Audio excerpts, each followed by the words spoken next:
ఈరోజు ఏం జరిగింది అనేది నేను సింపుల్గా షార్ట్కట్లో చెప్తాను. డైలీ అప్డేట్స్ కోసం అయితే సబ్స్క్రైబ్ చేసుకోండి. మలేషియా నుంచి వచ్చిన వాళ్ళు తిరిగి వెళ్ళిపోతారు. అదే టైంలో రోహిణి ఇంకా శృతి ఇద్దరు కూడా వస్తారు. రోహిణి అయితే బొగ్గు పట్టుకుని వస్తుంది. అదేంటి ఏమైంది అని ప్రభావతి అంటుంది. ఏమీ కాలేదు, శృతి పన్ను పీకిచ్చింది అని రోహిణి చెప్తుంది. ఇది ఇంకా బాగుంది. పుచ్చిపోయిన పన్నుని ఆస్తులకు ఎవరైనా దాచుకుంటారా? పక్క పళ్ళు కూడా పాడవుతాయి కదా, అందుకే పీకిచ్చేమన్నాను అని శృతి అంటుంది. ఇక వాళ్ళు కూడా శృతికి సపోర్ట్ చేస్తాడు.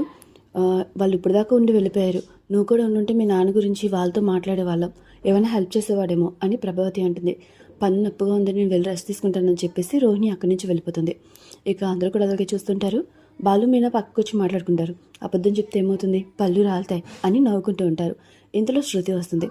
నేను హాస్పిటల్కి తీసుకెళ్ళగానే అక్కడ వాపు తగ్గిపోయింది, తను కూడా పన్ను తీయించుకున్నది, నేనే భయపెట్టాను, అలానే నిజం చెప్తుందేమో అని, కానీ పన్ను మాత్రం తీయించుకుందే తప్ప నిజం మాత్రం చెప్పలేదు అని శృతి అంటుంది. ఇంట్లో తనకి ఫోన్ వస్తే పక్కకి వెళ్ళిపోతుంది.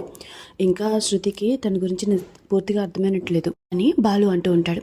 ఇక నెక్స్ట్ సీన్లో అయితే బాలు బయట ఉంటాడు. తన ఫ్రెండ్ వచ్చి దుబాయ్ వెళ్ళిపోతున్నానని లాస్ట్ టైం పార్టీ చేసుకుందామని అనుకనే ఇక బాలు మీనాకి ఫోన్ చేసి పక్కకు వచ్చి మాట్లాడుతూ ఉంటాడు. పార్టీ ఉంది, ఈవినింగ్ వంట చేయొద్దని, తాగి రావద్దని చెప్పి మీనా చెప్తుంది. సరే అని బాలు అంటాడు. ఇక వాళ్ళేమో పార్టీకి వెళ్తారు.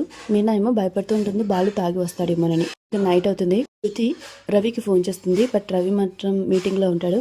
అతమాట్లు ఫోన్ రింగ్ అవుతూ ఉంటే తన బాస్ ఉంటుంది కదా, తను తిడుతుంది. ఇక రవి ఫోన్ సైలెంట్లో పడేస్తాడు. శృతికి ఇంకా కోపం వస్తుంది. ఇక మనోజ్ రోహిణి ఇద్దరు కూడా రూమ్లో ఉంటారు. తనకి పన్ను బాగా పోటొస్తుంది అని చెప్పేసి అంటూ ఇంకా బయటికి వెళ్తుంది. ఇంతలో తన ఫోన్ రింగ్ అవుతుంటే మనోజ్ లిఫ్ట్ చేస్తాడు. అది ఇంకా కట్టలేదేంటి, 5వ తారీఖున కట్టేస్తారు కదా, ఎందుకు కట్టలేదో అని అతను అడుగుతాడు. ఎవరు మీరు మాట్లాడుతుంది అని మనోజ్ అడుగుతాడు. మీరెవరు, ఎవరైతే నాకెందుకు, నా రెంట్ కట్టమని చెప్పండి అని చెప్పి అతను ఫోన్ పెట్టేస్తాడు.